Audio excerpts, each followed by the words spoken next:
কিদৰে চলিছে খণ্ড বন বিষয়া কাৰ্যালয়। মই উপস্থিত আছোঁ দৰঙৰ খণ্ড বন বিষয়া কাৰ্যালয়ত। এইটো হৈছে কাৰ্যালয়, দেখুৱাম মই পৰিৱেশটো দেখুৱাম। খণ্ড বন বিষয়া কাৰ্যালয় মঙলদৈ দৰং।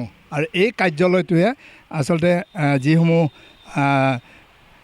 বিভিন্ন যি কাঠকে আদি কৰি বালিকে আদি বিভিন্ন দিশ আচলতে এই কাৰ্যালয়টোৰ পৰা চোৱা চিতা কৰে। এইটো হৈছে কাৰ্যালয়, দৰঙৰ কাৰ্যালয়। আৰু কাৰ্যালয়ৰ প্ৰত্যেক দিনে আচলতে বিভিন্ন লোক এই কাৰ্যালয়টোত আহে অভিযোগ দিবলৈ, কিন্তু অভিযোগ দিয়াৰ পিছতো কিন্তু এই কাৰ্যালয়টোৰ কোনো ধৰণৰ গুৰুত্ব নাই। এগৰাকী আমি ব্যক্তি পাইছোঁ, ব্যক্তিগৰাকী হৈছে পদুপুৰী মাজগাঁও সীমাত টাংনি নদীত যি বালি খনন কৰি থাকে, বাণী খনন কৰি থাকে। আৰু এই বালি খননৰ কাৰ্যক লিখিতভাৱে এই বিষয়া এই ব্যক্তিগৰাকীয়ে কাৰ্যালয়ত জনাব আহে, কিন্তু আজি বহু দিনৰ পৰা আহিছিল, কিন্তু কোনো ধৰণৰ গুৰুত্ব দিয়া নাই। আমি তেখেতৰ পৰা আচলতে আমি জানিম।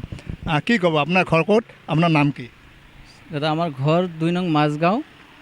আমাৰ তাতে টাংনি নদী বুলি কয়, আপোনালোকে নাম শুনিছে না নাই? এইটো নদীৰ ওচৰতে আমাৰ ঘৰ। এই মহিদুল আৰু ৰফিক দুইজনে মানে নদীৰ বালি খান্দি থাকে। বালি খান্দি মানে ছাইডৰ ম্যাদী মাটিবিলাকো ভাঙি মানে গাঁৱৰ মানুহ মানে উঠাই দিব লগা এনেকুৱা হৈ আছে। 2টা ঘৰ ইতিমধ্যে গৈছে, আৰু এটা আপোনালোকে গেলে দেখা পাব, ইতিমধ্যেই যাব এটা অবৈধভাৱে খান্দি আছে।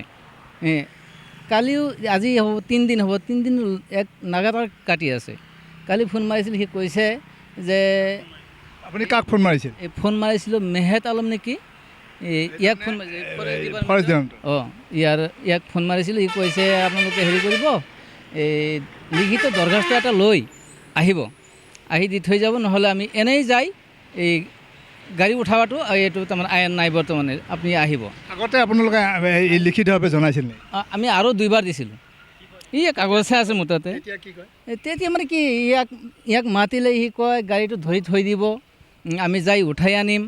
আকৌ একবাৰ গৈছিল, যাই গাড়ী এটা উঠাই আনিছিল, আনি আকৌ এই আমাৰ ঘৰটো এৰি আহি গাড়ীটো আকৌ এৰি দিছে। 10 মিনিট পিছতে যাই আকৌ গাড়ী লগাইছে, আৰু মোক গালাগালি পাৰি আছে যে একো কৰিব নোৱাৰা, আমি এইটো নদী গোটেইখিনি খান্দিম। মোক আৰু বেয়াকৈ গালি পাৰে। এতিয়াতো উপায় নাই না। আপোনাৰ যিহেতু গাড়ী ধৰিব দিয়ে, এই কাৰ্যালয়ৰ যিসকল বিষয়াক আপুনি ফোন কৰি জনায় আপোনাক গাড়ী ধৰিব দিয়ে, আপুনি গাড়ী ধৰা মানুহ নেকি বাৰু? গাড়ী ধৰি থৈ দিব কয়। যদি আমি ধৰি থৈ দিবও পাৰোঁ, তেতিয়াহ'লে ইয়াকতো মই জনাব দৰকাৰ নাই, ইয়াৰ ওচৰত আহিব দৰকাৰ নাই।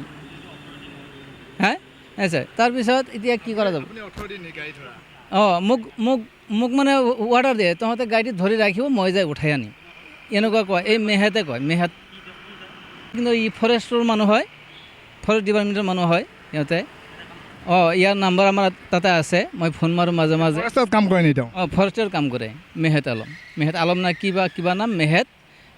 ইয়াৰ কালিও ফোন মাৰিছিলোঁ, সি কৈছে লিখিত এটা দি থৈ যাব। সেইটো কাৰণে আজি আহিছিলোঁ, আহি মানে ইয়াৰ এইটো লিখিত আজিও দি থৈ গ'লোঁ। আগৰগিলাও আছে মোৰ লগত।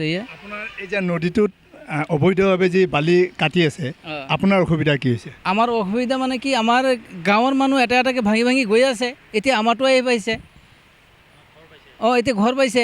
এটাতো যাবই, 1 সপ্তাহ 10 দিনৰ মাজতে এটা যাব। এতিয়া এনেকুৱা তীৰত পৰি আছে, বালি খান্দি মানে এনেকুৱা কৰি আছে। বাৰিষাও আহিল, বাৰ পানী আহি আছে। আৰু টাংনি নদী, পগলা নদী মানুহে জানে, পানী বেয়াকৈ আহে। এতিয়া মানে আমাৰ কথা হৈছে যে ইমান দিন আপুনি 3বাৰ কৈ তাৰমানে লিখিত দিলে, আজিলৈ 3বাৰ দিয়া হ'ল। তাৰপিছতো সি মানে নাযায়। গাড়ী একবাৰ উঠাই আনিছিল, আনি আকৌ অলপ 10 মিনিট পিছতে গাড়ীটো আকৌ এৰি দিছে। পইচা লয় নে কিবা কথা কয় নে কি কৰে সিহঁতে জানে, কিন্তু আমাৰ সুৰক্ষা আমি নাপাওঁ। ইয়াৰ আগত আমি সুৰক্ষা নাপাওঁ।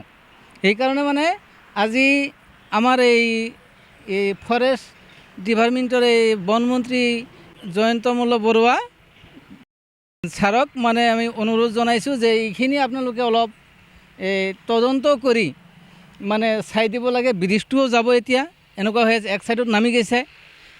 আমাৰ গাঁৱৰ ঘৰ কেইবাটাও ভাঙি দিছে। এতিয়া মানে আমাৰটোও যাই পাব। তাৰমানে আমাৰ এতিয়া কথা হৈছে যে মহোদয় তাতে মানে অনুৰোধ, এইটো ফৰেষ্ট ডিপাৰ্টমেণ্টৰ এই মহোদয় তাতে এইটোৱে অনুৰোধ যে আপুনি মানে ফৰেষ্ট ডিপাৰ্টমেণ্টৰ মানুহবিলাকক অলপ নাকি লগাই দিব, নহ'লেতো আমি ইয়াতে থাকিবই নোৱাৰিম। এনেকুৱাহে হৈ আছে আমাৰ অৱস্থাটো। আচলতে যি ক'ব লাগিব যে যি দৰঙৰ যি পদুপুখুৰী মাজগাঁও সীমাত থকা এটা টাঙনি নদী আছে আৰু এই টাঙনি নদী যিখন ব্ৰিজ আছে ব্ৰিজখনো আচলতে যি এক চাইড মানে খহি মানে বহি যোৱাৰ যি এটা বহি যোৱা বুলি অভিযোগ কৰিছে। তাৰোপৰি কাষত যিবিলাক ম্যাদী পট্টাৰ মাটি আছে মাটিবিলাকো আচলতে যি এই যিসমূহ আচলতে দালাল বুলি ক'ব লাগিব, দালালসমূহ যিসমূহ বালি কাটি আছে, বালি কটাৰ ফলত ঘৰসমূহ উটি যোৱাৰ উপক্ৰম হৈছে আৰু দুই এটা ঘৰ ইতিমধ্যে উটি গৈছে। কিন্তু বন বিষয়া কাৰ্যালয়ত আজি তিনিখনকৈ লিখিতভাৱে অভিযোগ দিছে। তাৰপিছতো কিন্তু বন বিষয়াই কোনো ধৰণৰ গুৰুত্ব দিয়া নাই। এই দৰঙৰ বন বিষয়াগৰাকী মই দেখুৱাম, এইটো এটা কাৰ্যালয়, বন বিষয়া কাৰ্যালয়। এই বন বিষয়া কাৰ্যালয়টো যিগৰাকী বিষয়া আছে, বিষয়াগৰাকী লুটি পুটি খাইছে। কোনো ধৰণৰ অভিযোগ আহিলে কোনো ধৰণৰ গুৰুত্ব নিদিয়ে এই বন বিষয়াগৰাকীয়ে। কি আছে বন বিষয়াগৰাকীৰ যে এনে কি অভিযোগ, এনে কি ব্যক্তি আছে যিসকল ব্যক্তিৰ পৰা তেওঁ এই কাৰ্যালয়টোৰ পৰা এৰি যাব নোৱাৰে, অভিযোগ দিয়াৰ পিছতো কোনো ধৰণৰ ব্যৱস্থা গ্ৰহণ নকৰে। সেয়েহে এতিয়া যিসকল লোকসকলে মানে বছৰৰ মূৰত বছৰ ধৰি ইয়াতে এই কাৰ্যালয়ত অভিযোগ দিব আহে, কিন্তু অভিযোগ নহয়। মন্ত্ৰী মহোদয়ক যিসকল ৰাইজ আছে, আচলতে যি পদুপুখুৰী আৰু মাজগাঁৱৰ যিসকল ৰাইজ আছে, ৰাইজে লিখিতভাৱে মন্ত্ৰী মহোদয়কো জনাইছে। তাৰপিছতো মন্ত্ৰী মহোদয়ে এতিয়া এটা ভাল পথ এটা লৈছে, যিহেতু যিসমূহ আচলতে বন বিষয়া কাৰ্যালয় আছে, কাৰ্যালয়বিলাক এটা নিৰ্দেশ দিছে যে কোনো ধৰণৰ যাতে দুৰ্নীতি নহয়। কিন্তু দৰঙৰ এইগৰাকী বিষয়া এতিয়া দুৰ্নীতি কৰি আছে। কি ব্যৱস্থা গ্ৰহণ কৰিব মন্ত্ৰী মহোদয়ে, সেয়েহে লক্ষণীয় হ'ব।